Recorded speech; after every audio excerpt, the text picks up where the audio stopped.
happens in this country, men who have that protecting type nature, they're often misguided. When let's talk about our gang culture for a second. People think that gangsters is just some old weird ass niggas running around doing a whole bunch of dumb shit. No, your gangsters are the warrior class of the society. Those are the ones who are predisposed to go out and do something about things they perceive as wrong. In all my years working with children, all the ones that ended up in gangs in some kind of way, they have a certain sense of morality about them. But we live in a society that doesn't cultivate men that solve things physically. They find ways to put them cats in jail. They create laws to put these cats in jail. So when it comes to black society, when you see they recognize this shit in kindergarten. You know what I mean? A kid that's not sitting down talking in class, that's a kid thinking like, man, it's some dumb shit that I'm doing. So he doing something else. You know what I mean? So we live in a society that when it comes to manhood in black society, they know it's natural in us. They know that it's going to come out of us. They just criminalize it when it comes to us. And when it comes to their society, white folks, they get to stay free. The problem is, well, right now with all this whole blurring the lines between male and female and what's man and what's not, it's causing a lot of confusion. So what you do is you have dudes who go out and they do extra shit, like a lot of this killing and shit, a lot of the extra shit people are doing. That's not manhood. That's misguided manhood. And the misguided manhood is an effect of what we're seeing right now with all these blurred lines between what's a man and what's a woman. It's so much confusion out there. It's a lot of little motherfuckers that don't know.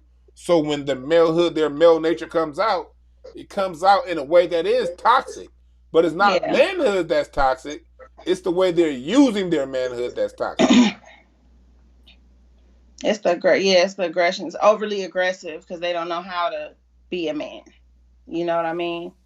And I see that a lot in black culture. Like I mean, I grew up middle class. A lot of the niggas I went to high school with were in private school, and them niggas still wanted to be gang members. Like them niggas' parents talk about that good because black men want to be hard. You know what I'm saying? And that's the catch-22. And it's like it's like we want you to be men, but y'all don't have to be hard. Y'all don't have to be gangsters. Y'all don't have to do so much to prove your manhood. But see, that's in a white society where they hold y'all down. The only way niggas can prove their manhood in the hood is by doing shit like that, because they don't give y'all opportunities for jobs. They don't give y'all opportunities to be leaders in y'all family. They don't give y'all opportunities, economic opportunities to where you guys really feel like a man. So the only way you feel like a man is to exploit women and to kill up niggas and to be gang members, because now y'all hard. Because y'all don't know no other way to be a man. You know what I'm saying? And I think that's why men go through a lot of women, because they don't know how to be a man. They feel like having a lot of bitches is being a man, and they feel like, if I go kill these niggas, or if I sell drugs, that's being a man because I'm being hard. You know what I'm saying? But that's not being a man either. You know what I mean? Like, so that's that misguided shit. You know what I'm saying? Like that's misguided. So it does become over masculine. You know what I'm saying? Like, but it's funny you said that about that, because we both grew up in LA. For those that don't know, me and Kamira, we two LA niggas, for real. And like, we saw this shit, we were around the same time. You went to Sarah, I went to Westchester, but we same area for the most part.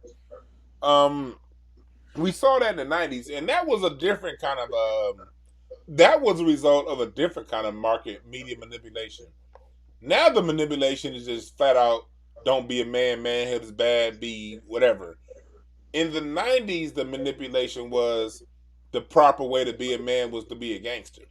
I remember talking to my dad about, because my dad graduated high school in 71. He talked about back then, they used basically Shaft and Superfly as the images of being a man. Or I'm sorry, not Shaft to lesser extent, but more so Superfly and the Mac. So manhood in the 70s through the media was portrayed through being a pimp or being a hustler. And what happened? How did that turn out? And then in the 80s, you had the mafia movies. And, so manhood back then was about dealing the drugs and shit like that.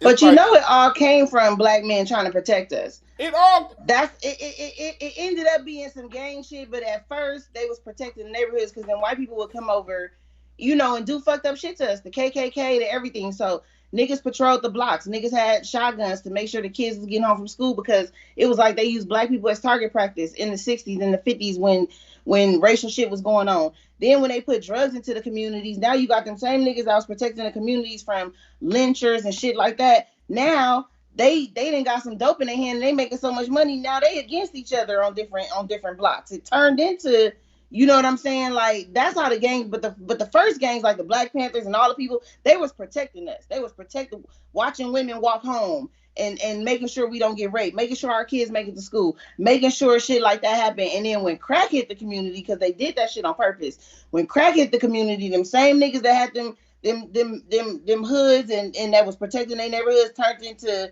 nigga, we selling these drugs, nigga. Mm-hmm. You know what I'm saying? And niggas can't come over here because it's our property, it's our territory. Then we got territorial.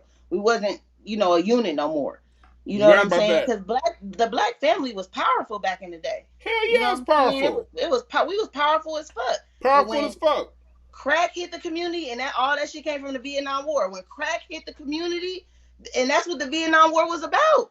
Everybody said they went over there and got drugs. Everybody I know went to the Vietnam War, said they was flying over poppy fields and was over there getting drugs. Everybody know that. Like, the war wasn't about nothing but drugs. Same with now in Afghanistan, and that's the thing, and that's what I was going into earlier about talking about how the media manipulates. They plan all this shit out, but it always starts in the TV. In the 70s, it started with the pimp Mac movies. In the 80s, it was the drug dealing movies. And you saw society sort of follow the images that they put out there of what manhood was. In the 90s, it was a gangster, and I saw that. I remember 92, 93, 91, regular ass niggas, got good grades, came to school with their hair, all cool. Yes. Then as soon as Tupac signed with Death Row, niggas went from, having this regular old flat top, wearing their Jordans and being cool, to wearing Chucks and like now saying, nigga, why you live in a Darrell Heights saying cuz every other word? If you don't sit your ass down. Rich as fuck. Rich as fuck. Your parents, you got a 5-bedroom house. Your parents got dental insurance.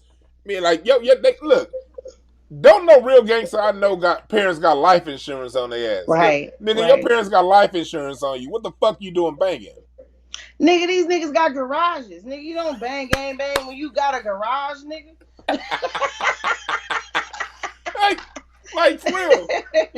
But you remember how it was in the 90s, niggas in the hood, like, oh, that's a nigga with the car, bring him over here. Mm-hmm. And that's what, then first of all, half of them didn't do shit, they wasn't doing nothing.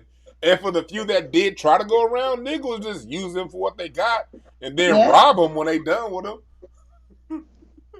Like, so, you saw a lot of that, and then so like now it's evolved in from those being a man, but being a man on a lower level, a lower frequency, a lower vibration, and then we're going to give you the drugs because we're going to fight these wars and we're going to bring them over here to you. So now you can live out all your Scarface fantasies. You can now be Superfly because we about to flood the streets with these motherfucking drugs. Yeah, they'll let you be Superfly for a little while and they're going to put your ass in jail. And that's the thing, in the 80s, that's the whole point. It was at least worth dealing. Tell them about how them drug dealers was in the 80s. Them niggas had bread. I mean, they had bread. And then guess what? Guess what it reminds me of? Because black people are so poor, sometimes when shit happens, we just jump on it and not think about it. Like, black people was really doing good right now. Like, right now in this times, black people are on the internet. We got more black kids that are doing this social media shit. They traveling and they blogging and niggas is getting money off of like all these different shit. Then what they do? Come out with this EDD fraud. Niggas is all doing this. Like, they will put some shit in the mix to make a whole bunch of niggas go to jail at one time. I'm